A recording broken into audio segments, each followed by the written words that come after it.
नमस्कार प्रणाम। मैं अजित कुमार स्वागत करता हूँ आप लोग को मेरे YouTube चैनल पे। सो गाइस, कैसे आप सब लोग? मुझे उम्मीद है कि आए हो अच्छे होंगे, मस्त होंगे। तो गाइस, मैं आज एक और नई वीडियो के साथ में आया हूँ। बहुत ही कमाल का, बहुत ही ज़्यादा बवाल मचा रहे हैं हमारे भोजपुरी के मोस्ट पॉपुलर सुपरस्टार जी का है देवी गीत है, बहुत ही कमाल का। सो गाइस, आइए इस सॉन्ग के बारे में जानते हैं। तो गाइस, इस सॉन्ग का जो नाम है यहाँ पूजा हो रही है, singer Khesari Lal Yadav ji and Anupama Yadav, feet Radha ji angle, music director Sam सुंदर, लिरिक्स दिया है अखिलेश यादव जी, वीडियो डायरेक्टर रवि पंडित, कोरियोग्राफर ऋतिक आरा, प्रोड्यूसर राजकुमार सिंह। बहुत ही कमाल का, बहुत ही बड़े प्रोड्यूसर है। सो गाइस, एंड बहुत ही कमाल का ये वीडियो से आइए जल्दी जल्दी सुनते हैं क्या है खास जो मुझे पसंद आया और आई होप आप लोग को भी पसंद आएगा। तो गाइस, आइए let's go start.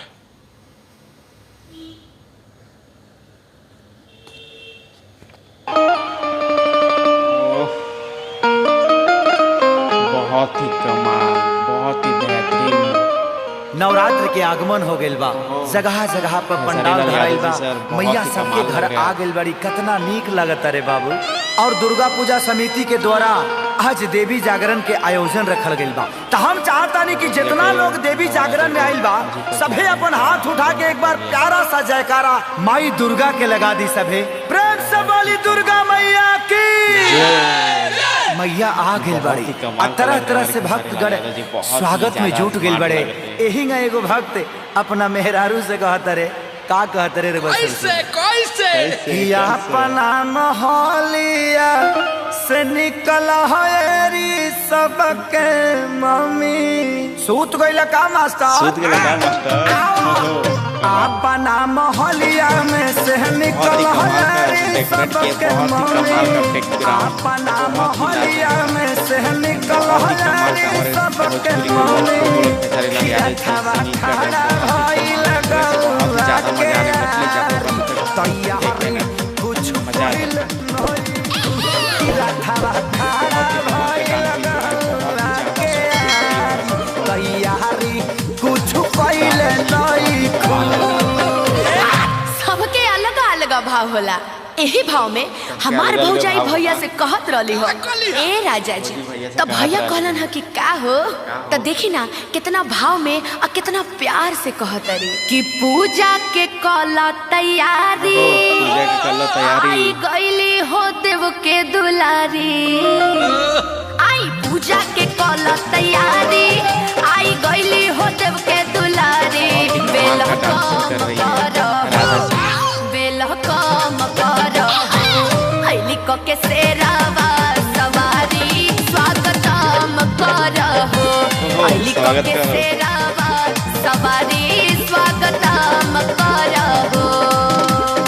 A master, हमरा कहे के बा कि जितना लोग अपना सर में गमछा बंधले बा, सब लोग एक बार खोल के लहरा दे और तनी बता दे कि मैया रानी कौना चीज पर झूला झूलेली। कौना चीज पर बता दे, कौना चीज पे झूला झूलेली मैया एक लमर आजा कि झूमेली झूम झूम हरी हरी कोयल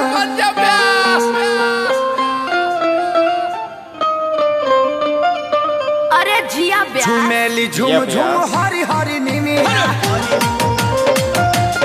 जी ताही पया गइले सात पहले।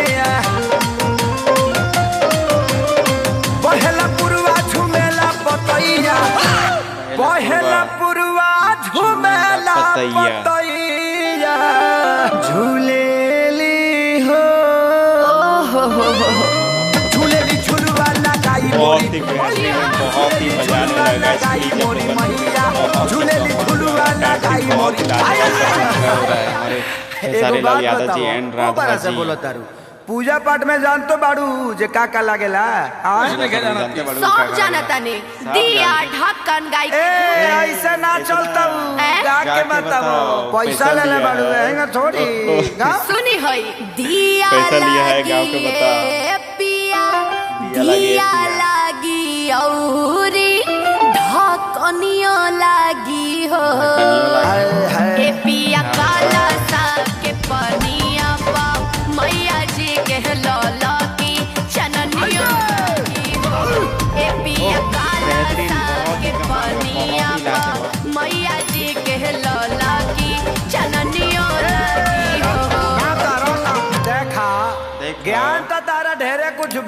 बा। लेकिन पहले के पूजा में आजकल के पूजा में बड़ा अंतर हो गइल बा।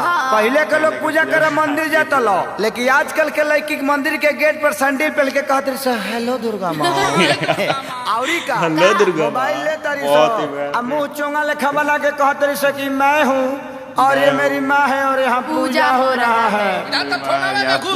खैर छोड़ा हमनी के काले पे देवे के बा आवा। अरे खा जा ब्यास। अखिल सिखे सारी पकिरपा महतारी बनैले हो रही हाना बेहतरीन। तो जैसे अढ़ौलवा अपनैलू वैसे अपनैले हो रही हाना। तो जैसे अढ़ौलवा अपनैलू वैसे अपनैले हो रही हाना।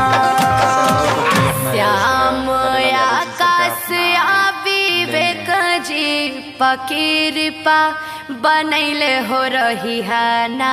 सुंदर म्यूजिक बनावा। जैसे अढ़ौलवा अपनैलू वैसे अपनैले हो रही है ना।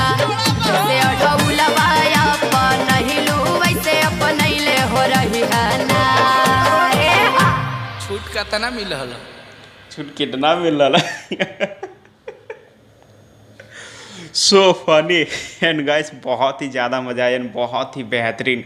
सो वीडियो हो चुका है ख़त्म, किंतु बहुत ही ज़्यादा बवाल मचाया हमारे खेसारी लाल यादव जी। लास्ट में जो बोलते हैं ना छूट कितना मिलल, ओह बहुत ही कमाल कर। राधा जी जो है वो कैश निकाल के दिखा रहे हैं, बहुत ही कमाल कर, बहुत ही ज़्यादा फनी था इस वीडियो में। बहुत ही कमाल कर जो बोलता है ना पूजा में का लगेलू तुमको पता है, तो राधा जी बोलती है हाँ पता है, दिया गोबर काठी कोयला ये सब बोल रहे थे। तो ए ना गा करके बताओ, बहुत ही कमाल का। पैसा लिया है इस तरह नहीं चलेगा, गाना गा करके बताओ क्या क्या लगता है। सो गाइस बहुत ही फनी एंड बहुत ही ज़्यादा मज़ा आया। वीडियो की बात किया जाए तो बहुत ही कमाल का जो डेकोरेट किया था एंड लाइटिंग जो था बहुत ही कमाल का। हमारे भोजपुरी के मोस्ट पॉपुलर बहुत ही कमाल का लग रहे थे। सो गाइस मुझे बहुत ही ज़्यादा पसंद आया वीडियो। आप लोगों को कैसा लगा मुझे कमेंट बॉक्स में जरूर बताएं। और मेरा रिएक्शन कैसा लगा, मेरा रिएक्शन यदि अच्छा लगा तो प्लीज़ मेरे चैनल को सब्सक्राइब एंड वीडियो को लाइक कमेंट शेयर जरूर करें। तो गाइस टाटा बाय बाय, मिलते हैं नेक्स्ट वीडियो के साथ कुछ नए अंदाज में। तब तक के लिए धन्यवाद एंड नमस्कार।